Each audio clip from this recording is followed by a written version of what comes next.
You get up every day doing everything you can to make your dreams come true. And then one day, the worst thing in the world happens to you. Or it does not look like the worst thing. It looks like a wet curb. It looks like a handrail coming loose in a stairwell. It looks like a doctor closing a folder. It looks like a truck making a turn 2 seconds early. Or a clock in a kitchen ticking over from 11:58 to 11:59, while someone in the next room is trying to remember where they left their reading glasses. The worst thing in the world is sometimes very quiet.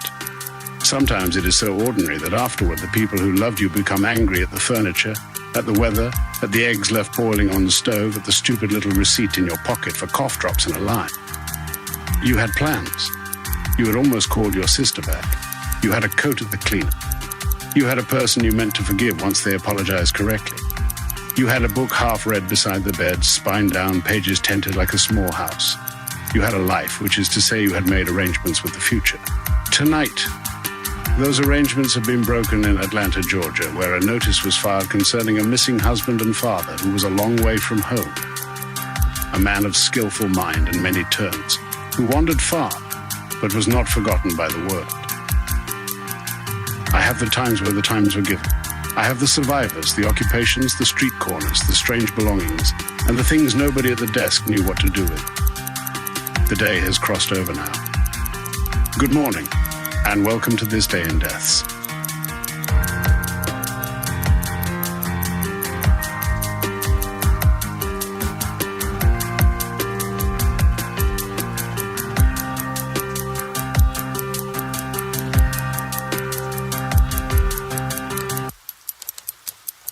Zero-2 medical transport. For 3 blocks the car worked. Not well, but sufficiently, which in Los Angeles at that hour felt almost like grace. It moved under its own power. It kept its lights on. It followed the wet road down from the hill, and did not yet ask to be praised for doing so. Virgil drove with both hands, shoulders high, his jacket drying badly against his back. The fax paper pressed against his ribs. The smoke from the island had entered his hair and would not leave.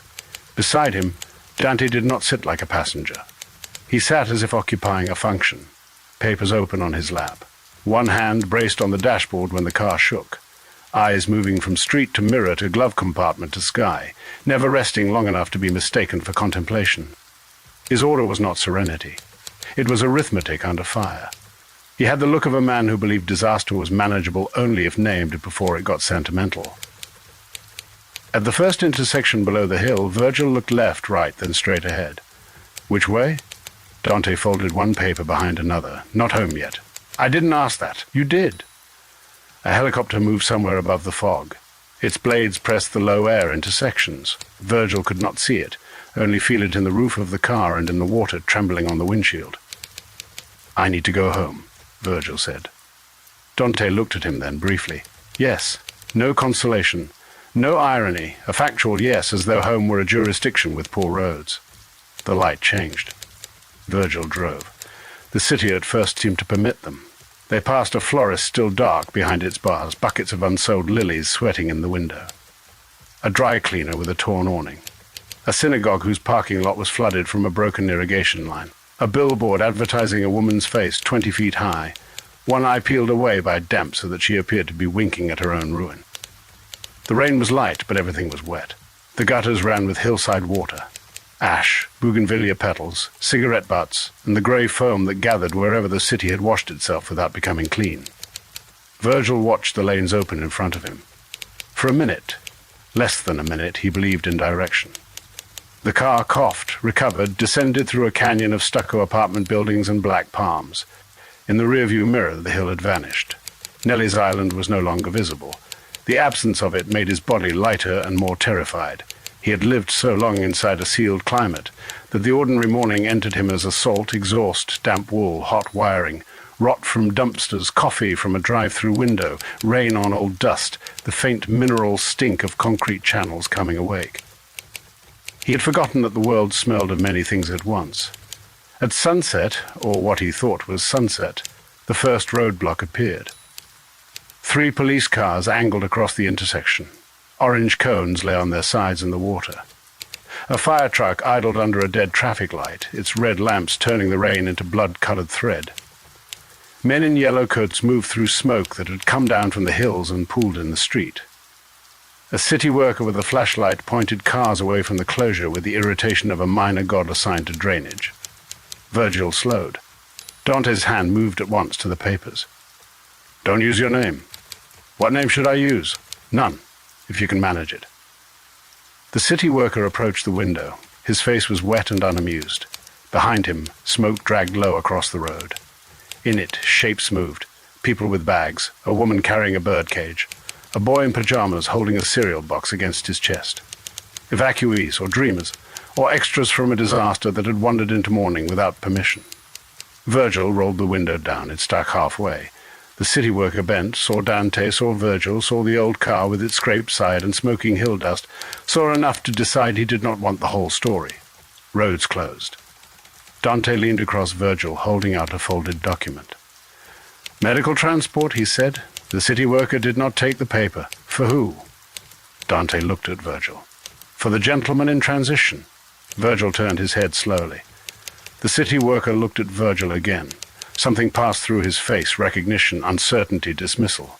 The beautiful horror of the island had trained Virgil to expect recognition as climate. Out here, recognition had to compete with rain, overtime, evacuation orders, burned hillsides, and a man in a cereal box crisis.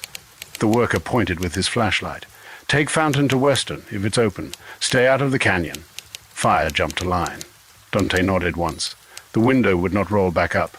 As they turned, cold rain entered through the gap and struck Virgil's left hand. For the second minute, the car worked. Then Poseidon noticed. A wind came down the street against them. It arrived without build-up, shouldering trash out of alleys, driving palm fronds horizontal, lifting ash from the gutters and throwing it against the windshield in grey sheets. The wipers smeared rather than cleared. Smoke thickened between buildings. The car's headlights became useless white wounds in the fog. From somewhere ahead came the pop of a transformer, a blue flash, then a row of storefronts going dark in sequence. Liquor, nails, checks cashed, psychic, donuts. Virgil braked. Traffic condensed around them like water hitting rock. Cars nosed from side streets, reversed, stalled, honked, angled wrong. A bus blocked 2 lanes with its hazard lights flashing. Its passengers stood in the aisle, faces lit by the red pulses, all of them looking forward, as if the windshield were a television showing the end of something. Dante was gone. Not physically at first. Virgil looked right and saw the seat empty. The folder remained on the floor.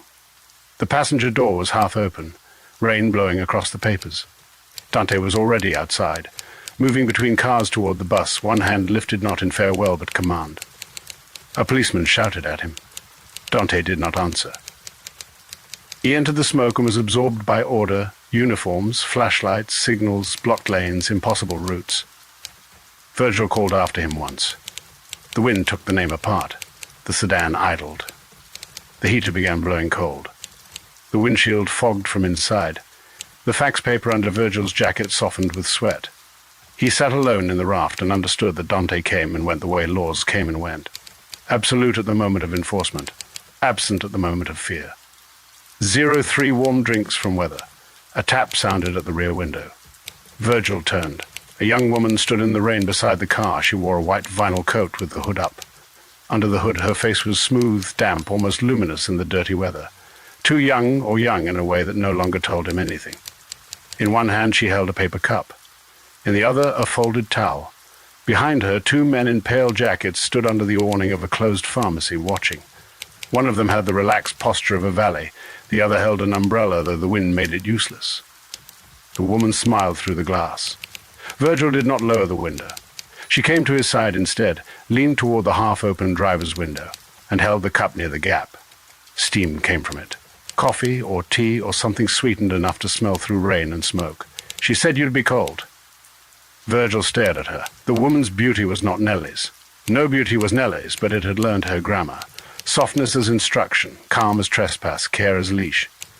The white coat was wet at the shoulders. Her hand holding the towel was small and steady. On her wrist was a thin bracelet of red string, the kind Nellie tied around bottles, keys, men, promises, anything she wanted returned. Who? The woman's smile barely changed. You know who? The cup trembled under the rain. Virgil smelled cinnamon, orange peel, something from the island kitchen. In the pharmacy window behind her, an old poster for flu shots had curled brown at the edges. Through the poster's peeled gap, Virgil saw one of the pale-jacketed men lift a car phone to his mouth. "She said you can still come back before they write anything down," the woman said. The traffic around him began to move, not forward. Sideways, in fragments, as if the road had become a tide pool and all its metal creatures had received different instructions. A horn blared. A truck backed up, someone shouted. The bus exhaled air and lurched, revealing Dante across the intersection, talking to a fire captain with his hand on the captain's clipboard. Dante pointed suddenly at Virgil. Not at the woman. At Virgil. "Go." Virgil dropped the car into drive. The young woman's hand came through the window gap and caught his sleeve. Her fingers were cold and surprisingly strong. The coffee spilled over the door. "She'll come herself next time," the woman said. Virgil pulled his arm free. The sedan lurched forward, clipping a cone, then a plastic road sign. In the mirror he saw the woman standing in the intersection with a towel still folded over her arm, rain running down her face, smiling no longer. He turned where Dante had pointed. The street narrowed under jacaranda trees. Purple flowers, loosened by wind, plastered themselves across the hood like bruises. For several blocks he did not know whether he had escaped the acolyte or obeyed her by continuing to flee. That was Nelly's genius. Return and forward motion could both be made to feel like her design. Dante reappeared at the next light. The door opened. He got in without explanation, soaked through the shoulders, carrying not the folder but 3 pages torn from it and a parking citation under his thumb. "You spoke to them. To enough of them. Who was she?" Dante looked out the windshield. "Don't take warm drinks from weather. She knew me. They all know you where she sends them." Virgil gripped the wheel harder. The rain thickened. The city lowered. They took an underpass. Halfway through it, traffic stopped again. Water pooled along the curb, black and shining with oil. On the wall, graffiti names ran into one another under fresh runoff. A man with a shopping cart stood on the median, wrapped in a plastic tarp. He watched the cars without appeal. Then the ground moved. Not much. Enough. A deep animal rumble passed under the underpass. The columns trembled. Water shook off the ceiling in sudden hard drops. Brake lights flared red through the tunnel. Somewhere above, a car alarm began and multiplied into others. The sedan's engine faltered. Virgil felt the steering wheel shiver in his hands as if something beneath the asphalt had turned over in sleep. The whole city waited for the next movement. It did not come. People began honking because people mistook survival for delay. Dante closed his eyes for 1 second, then opened them. "Out of the underpass. I can't move. Make them want you to." Virgil looked at him. Dante leaned over and pressed the horn. The sedan's horn did not honk. It emitted a long, dying maritime bellow, a sound so low and mournful that the nearest drivers turned in their seats. Dante pressed it again. The sound filled the underpass like a ferry departing through fog. The man with the shopping cart laughed once, delighted. A compact car ahead inched sideways. A delivery truck gave them space. Virgil eased the sedan through a gap that did not exist until entered. When they emerged, the rain had become ash. Or the ash had become rain. Grey flakes fell through the wet air and stuck to the windshield, the hood, Virgil's sleeves where water had come through the window. The car climbed an on-ramp toward the freeway, following a line of vehicles under a sky the color of dirty plaster. Above the ramp, a green sign announced directions with official optimism: Pasadena, San Bernardino, Las Vegas. Vegas appeared in white letters through smoke. Virgil saw it, and for 1/6 second felt the old inland temptation. Another island, another climate, another place where time could be translated into neon and forgiven by strangers paid to forget. He could vanish there, not beautifully like Nelly's Island, but commercially, in rooms without windows, among men who had already lost track of their wives and names. Dante reached over and struck the dashboard once. "Don't look at that. I wasn't. You were." The ramp narrowed. A police cruiser blocked the left shoulder. Ahead, traffic slowed, then stopped. Beyond the stopped cars, orange light flickered against the smoke. A fire had jumped the freeway. Not large enough to be a wall, but alive, crawling through the dry brush of the median, eating paper cups, weeds, blown trash, palm litter, plastic bags, anything Los Angeles had shared and failed to bury. Firefighters moved in the distance. Helicopters beat overhead. Water fell from the sky in sudden red-lit sheets, not rain now, but aerial dumping, blunt and enormous. The freeway steamed where it struck. The sedan's temperature gauge climbed. Dante watched it. No, The needle rose. "Not yet," he said. The engine answered with a knock from deep inside its chest. Virgil switched lanes. A truck cut him off. He braked. The sedan shuddered. Steam lifted from under the hood, at first lightly, then with confidence. Dante opened the glove compartment, took out a folded map, then another, then a woman's scarf. He held it without comment. Virgil saw it and knew it at once. Nellie's, not the one she had worn that morning. Older. Silk, sea green once, now creased from years in the dark. It smelled faintly, impossibly, of her room, orange oil, smoke from thin foreign cigarettes, the mineral damp of bath steam, skin after sleep. He had put it there himself, or she had. The raft had been prepared over so many false departures that ownership had dissolved. Dante passed it to him. "No. Put it over your mouth. No? Then choke sentimentally." The engine knocked again. Smoke from the freeway fire entered the broken window gap, mixed with the steam from the hood and the ash falling through the rain. Virgil coughed once, hard. His eyes watered. The smell of burning brush became burning rubber, became hot metal, became something sweet and chemical from a car ahead. He took the scarf. The silk was cool, then warm from his hand. He tied it over his mouth and nose. For one moment Nellie was on his face. Her softness, her prison, her mercy, her claim.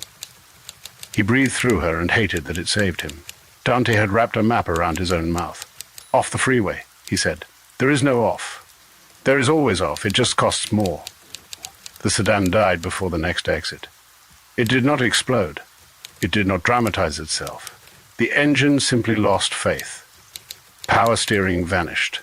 The wheel went heavy. The dash lights came on all at once in useless celebration. Virgil wrestled the car toward the shoulder as traffic groaned around him. A minivan clipped the rear bumper and kept going. The sedan struck the guardrail, scraped along it, and stopped under the green sign where Vegas still offered itself in white letters above the smoke. For a moment neither man moved. Rain ticked on the roof. Ash gathered on the hood. The car that had carried 10 years of plans sat dead among freeway trash, steam pouring from its seams, dignified now only because it had failed completely. Dante opened his door. "We walk." Virgil looked at the dead dashboard. "I need the papers. You need lungs first. The papers." Dante reached across him, took the facts from inside his jacket, took the remaining pages from the floor, shoved them into the leather satchel, and pushed the satchel into Virgil's arms. Now. They got out into the freeway storm. 04 the river mouth. It was worse outside the car. Heat from the median fire came in pulses. Rain from the helicopters fell hard enough to sting. Ash turned to grey paste on the pavement. People stood beside stalled cars with towels over their heads. A woman in a business suit carried a cat carrier and one red shoe. A shirtless man directed traffic with a golf umbrella. Two boys pushed a motorcycle between lanes, laughing wildly. Emergency lights turned everyone red, blue, mortal, theatrical, accused. Dante moved ahead. Not consistently. He disappeared behind trucks, reappeared by a concrete barrier, vanished into smoke, came back with a path. Each time he returned, he brought order in fragments. This way, not there, wait, now, under, over, leave that, bring this. He was not comforting. He was correct often enough to become necessary. They climbed over the guardrail. Below the freeway was a slope of ice plant, wet dirt, bottles, shredded plastic, and black mud. Virgil slid almost immediately.